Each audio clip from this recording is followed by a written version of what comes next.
Le 15 novembre 1971, Patrice, qu'est-il arrivé de majeur dans l'univers?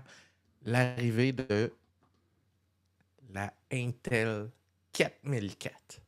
Oh, Cette puce-là, elle est dans le temple de la renommée de l'informatique parce que oui. c'était la première fois qu'on réussissait à miniaturiser ce qui autrement tu sais, là, je vais juste pour être les gens me suivent, là. À l'époque, là, il existait des micro-ordinateurs qui étaient plus puissants que l'Intel 4004. Fait que là, partez pas en peur. Mais c'était sur une motherboard. En fait, c'était sur un circuit board. Puis le CPU était séparé avec des dizaines de composantes éparpillées dessus. C'était la première, disons, puce commerciale qui était lancée grand public. C'est arrivé en 69. Donc, en gros, ce qui s'est passé, Patrice, là, la société japonaise Busicom, qui est une société de calculatrices, là, parce qu'on s'entend, dans le temps, tout était pas mal lié à ça, Ouais. a approché Intel en disant, écoute, on travaille sur des concepts, on a des idées, nos calculatrices, on a une architecture qu'on trouve intéressante, on voudrait savoir si vous seriez capable d'amener ça un peu plus loin. Puis, tranquillement, pas vite, il y a des gens qui se sont joints au projet comme Marcian Hoff et Stan Mazar d'Intel, qui étaient deux ingénieurs qui se sont amenés pour essayer de travailler sur l'architecture. Puis, en octobre, Busicom acceptait la proposition au niveau de l'architecture. Puis, on se retrouve en 70, on a Federico Fagin, d'ailleurs, son nom est super important parce que sur les puces, on est supposé d'avoir les lettres FF en son honneur. C'est lui qui a inventé la technologie des Silicon Gate, donc les semi-conducteurs des transistors.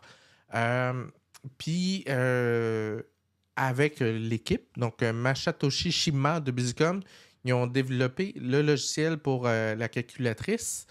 Et l'objectif de Busicom, Patrice, là, il voulait pas faire quelque chose qui était trop restreignant pour juste faire du travail de calcul.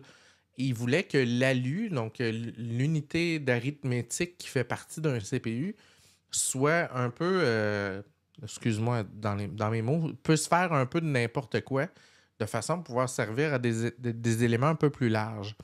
En 71, le premier 4004 est arrivé sur le marché. Il est exclusif à Busicom. Par contre, les gars d'Intel capotaient un peu parce qu'ils se disaient, écoute, on a une mine d'or dans les mains, puis on peut pas laisser ça de même. Fait qu'ils ont essayé de gosser avec Busicom, excuse-moi le terme, pour changer le contrat, pour être capable de le commercialiser. Il y a eu beaucoup de brasses camarades des deux bords, puis finalement, Busicom a accepté de renégocier puis de lancer. Puis le 15 novembre 71, la puce était dévoilée au marché. On voit ici l'architecture de la puce qui est complètement débile. Là. Il y avait, de mémoire, il y avait 6 bus de mémoire dedans, un ALU qui est l'espèce d'unité arithmétique centrale. C'était assez révolutionnaire à l'époque. Et ça comprenait, tu sais, aujourd'hui, Patrice, on parle de millions de transistors. Oui, oui. Ben, ça en contenait 2300. C'est ça. OK? On n'est pas où ce qu'on est. Puis la 4004, tu sais, on parle de la 4004 comme étant la puce, mais en réalité, en même temps, il est sorti de la 4001, 4002, 4003, 4004, puis il y a eu des sous-versions, puis éventuellement, ils ont sorti la 8008, qui est devenue une des premières qui a été intégrée dans les micro-ordinateurs.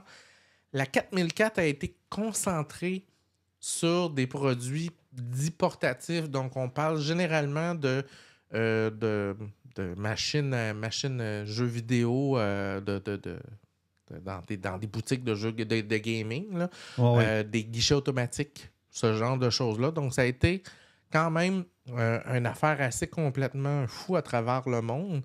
Et cette architecture-là est devenue tellement importante qu'après ça, ils ont réussi même à prendre plusieurs de ces puces-là puis à les mettre ensemble avec la 4008, je pense, ou la 8008. Ils ont réussi à les mettre ensemble puis à additionner leur pouvoir. C'est devenu, excuse-moi, complètement fou. Donc, 15 novembre 1971, ça a changé notre avenir et ça fait qu'aujourd'hui, on est en train de vous streamer sur Littéralement, là, je regarde autour de moi, j'ai 1, 2, 3, 4, 5, 6, 7. Je dois avoir pour 60 à 100 millions de transistors qui vous regardent.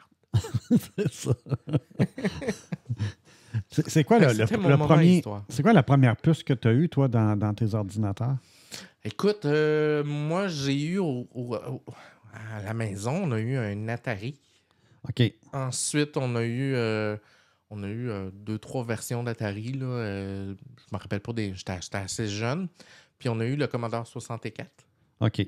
Puis mon père était complètement fou. Ça veut dire qu'on avait le modem, l'imprimante. Oh, ouais, tout le kit. On avait tout. Là. On avait le kit du Wow. Puis évidemment, ben là, après ça, les 1,86, 2,86, 3,86, 4,86, 5, on les a toutes faites. Là. Moi, de mémoire, je pense que c'était un... J'ai commencé à travailler sur des 80-80, sur des PC. Mais je pense que le premier que j'ai acheté, il me semble, c'était un 80... C'était peut-être ça, 80-81 ou un 80-88. Mais je pense que c'était une version XT que j'avais, donc qui était un peu plus rapide, en tout cas. J'ai un appel de Dieu Apple qui est sur l'autre ligne qui fait dire qu'il est fâché, Patrice, que tu l'aies trompé avec un PC dans le passé. Oui, mais j'ai rattrapé le temps parce que mon premier Motorola était un 68030 qui était un Mac SA30 sur le processeur 68030 qui était excessivement performant. Donc, avec des passes COSI en arrière. C'était quelque chose. Moi, du côté de ma nouvelle, Patricia, aujourd'hui, je crois comprendre que c'est le 20e anniversaire de World of Warcraft. C'est complètement fou, ce jeu-là. Hein? Qui a été créé en 2004. J'ai vu un 30 ans passer, mais ça ne faisait pas de sens. Là. 30 ans, il aurait fallu que ce soit en 94, mais il semble que c'est 20 ans. Et je crois comprendre que sur World of Warcraft, pour célébrer, ils ont mis des trésors ou des choses à trouver ils ont un peu partout. looté toute la map, ils ont mis des personnages spéciaux, des classes spéciales, ils ont rajouté tout plein d'affaires. Ma blonde a joué à ça, elle me raconte ça. Moi, je comprends focal, là. Je joue pas à ça, mais elle a bien du fun. En tout cas, pour les joueurs, moi, je ne suis pas gamer, mais pour les joueurs, je pense que c'est un moment important, 20e anniversaire de World of Warcraft. Donc, joyeux anniversaire à la communauté et continuer à prospérer avec ce jeu. Live long and prosper. Non, ça n'a pas rapport.